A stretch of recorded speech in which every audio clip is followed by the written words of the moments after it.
Aujourd'hui, toi qui écoutes sur la chaîne La puissance de Dieu, je veux t'emmener dans une rencontre qui peut transformer ta vie. Une rencontre qui ne dépend ni de ton passé, ni de ton statut, ni de tes erreurs, mais de la fidélité d'un Dieu qui n'a jamais cessé de te chercher. Car depuis le commencement, depuis les pages de la Bible, une vérité traverse les siècles. Dieu parle, Dieu appelle, Dieu restaure. Et si ton cœur bat encore, si tes yeux voient cette vidéo, ce n'est pas un hasard, c'est un rendez-vous divin, parce que le même Dieu qui a appelé Moïse au milieu d'un buisson ardent, le même Dieu qui a relevé David après sa chute, le même Dieu qui a visité Pierre après son reniement, est en train de tendre la main vers toi maintenant, et peut être que tu te sens fatigué, épuisé par les combats invisibles, accablé par des responsabilités trop lourdes, blessé par des paroles qui ont marqué ton âme, peut être que tu souris devant les autres mais que tu pleures en secret, peut être que tu pries sans voir de réponse et que tu te demandes si le ciel t'entend encore, mais laisse-moi te dire avec assurance que le silence de Dieu n'est pas son absence, que l'attente n'est pas un rejet, que le désert n'est pas une destination finale, mais un lieu de préparation. Car avant d'entrer dans sa destinée, Joseph a connu la trahison et la prison, avant de marcher sur les eaux, Pierre a connu la peur. Avant la résurrection et la gloire, Jésus-Christ a traversé la croix. Et si tu es dans une saison difficile, ce n'est pas la preuve que Dieu t'a abandonné. C'est peut être la preuve qu'il est en train de te façonner, de te purifier, de t'équiper pour un niveau que tu ne pourrais pas supporter aujourd'hui sans cette préparation, car la puissance de Dieu ne se manifeste pas seulement dans les miracles visibles, elle se manifeste aussi dans la patience, dans la persévérance, dans la fidélité quand personne ne regarde. Et toi qui écoutes, comprends ceci. Tu n'es pas né pour vivre dans la peur, tu n'es pas appelé à rester prisonnier du doute, tu n'es pas destiné à répéter les mêmes cycles de défaite, parce que celui qui est en toi est plus grand que celui qui est dans le monde. Et quand l'ennemi te rappelle ton passé, rappelle-lui la grâce de Dieu. Rappelle-lui que le sang versé à la croix a déjà payé le prix. Rappelle-lui que la condamnation n'a plus le dernier mot, car en Jésus-Christ, il y a une nouvelle identité, une nouvelle force, une nouvelle espérance. Et peut être que tu te dis que ta foi est petite, fragile,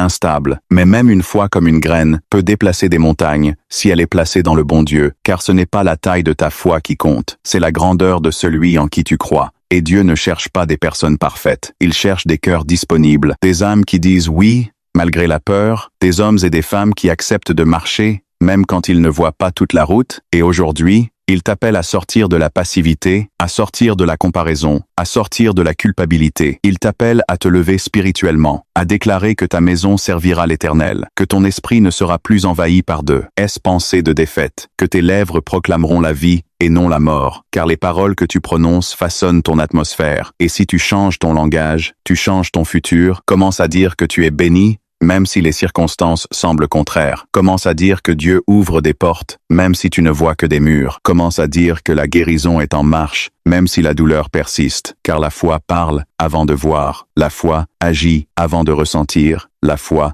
remercie avant de recevoir. Et lorsque tu choisis de faire confiance malgré l'incertitude, tu actives une dimension spirituelle qui dépasse la logique humaine. Car la logique dit que c'est impossible, mais la puissance de Dieu dit que tout est possible à celui qui croit. Et si tu te sens indigne, rappelle-toi que la grâce n'est pas une récompense pour les parfaits, mais un cadeau pour les humbles. Si tu te sens faible, rappelle-toi que la puissance s'accomplit dans la faiblesse. Si tu te sens seul, rappelle-toi que le Saint-Esprit est un consolateur présent même dans la nuit la plus sombre. Et je parle à quelqu'un qui a presque abandonné, à quelqu'un qui a dit dans son cœur « je n'en peux plus », à quelqu'un qui a envisagé de laisser tomber son appel, son rêve, sa foi. Mais écoute bien, ce n'est pas la fin de ton histoire, ce n'est pas la conclusion de ton témoignage, ce n'est qu'un chapitre, et Dieu est encore en train d'écrire les pages suivantes, et ce qu'il prépare dépasse ce que tu imagines. Car souvent nous prions pour un petit soulagement, alors que Dieu planifie une grande transformation. Nous émandons une porte entr'ouverte, alors qu'il veut ouvrir un chemin dans la mer. Nous demandons la fin d'un combat, alors qu'il veut nous donner la victoire publique qui inspirera d'autres vies, et ta douleur ne sera pas gaspillée. Tes larmes ne sont pas invisibles. Chaque prière, murmurée dans le secret, est entendu. Chaque acte d'obéissance est enregistré. Chaque pas de foi est remarqué. Et bientôt tu verras que ce que tu considérais comme un retard était en réalité une protection, que ce que tu appelais une perte était une redirection, que ce que tu vivais comme une épreuve était un entraînement, car Dieu ne permet rien sans intention. Et s'il a permis la tempête, c'est qu'il sait que tu peux la traverser. S'il a permis l'attente, c'est qu'il développe en toi une endurance qui portera du fruit. Et je veux que tu comprennes que ta vie a une mission, que tu n'es pas simplement en train d'exister. Tu es appelé à impacter, à briller, à refléter la lumière de Christ dans un monde qui cherche désespérément l'espoir, et peut être que tu te compares à d'autres ministères, à d'autres personnes, à d'autres réussites. Mais Dieu ne t'a jamais demandé d'être quelqu'un d'autre. Il t'a créé unique, avec une voix, une sensibilité, une histoire qui seront des instruments de guérison pour quelqu'un d'autre, et la puissance de Dieu en toi n'est pas une théorie, elle est une réalité prête à se manifester lorsque tu décides de lui faire confiance totalement. Alors, aujourd'hui, fais un choix. Choisis de pardonner,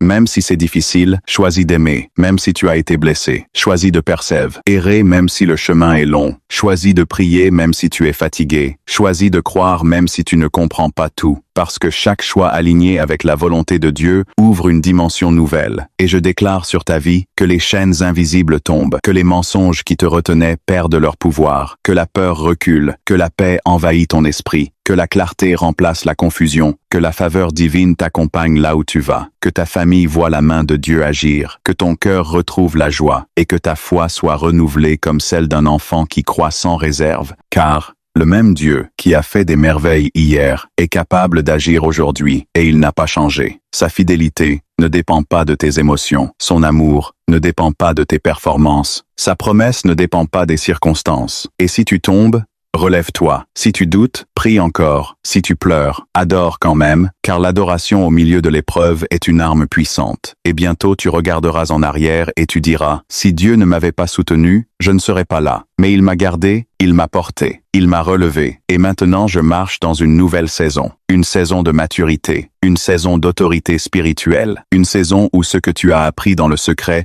sera manifesté en public. Et je t'encourage à ne pas éteindre ce feu intérieur, à nourrir ta relation avec Dieu chaque jour, à ouvrir la parole, à parler avec lui comme avec un père aimant, à cultiver la gratitude, car la gratitude ouvre les portes que la plainte ferme. Et quand tu vis avec reconnaissance, tu attires la paix, tu développes la joie, tu renforces ta foi, et la puissance de Dieu circule librement dans un cœur reconnaissant. Alors aujourd'hui, ne ferme pas cette vidéo sans prendre un moment pour dire « Seigneur, je te fais confiance. Même si je ne comprends pas tout, je choisis de croire que tu es à l'œuvre. Je choisis de marcher par la foi et non par la vue. Je choisis d'aligner mes pensées avec ta vérité. Et à partir de cet instant, attends-toi à voir des changements, parfois subtils, parfois spectaculaires, mais réels, car Dieu honore ceux qui s'approchent de lui avec sincérité, et que cette parole s'enracine profondément en toi, qu'elle devienne une source de force dans les jours difficiles, un rappel dans les moments de doute, une lumière dans les nuits obscures, et que la paix de Dieu garde ton cœur et tes pensées, maintenant et pour toujours. Au nom de Jésus-Christ. Amen.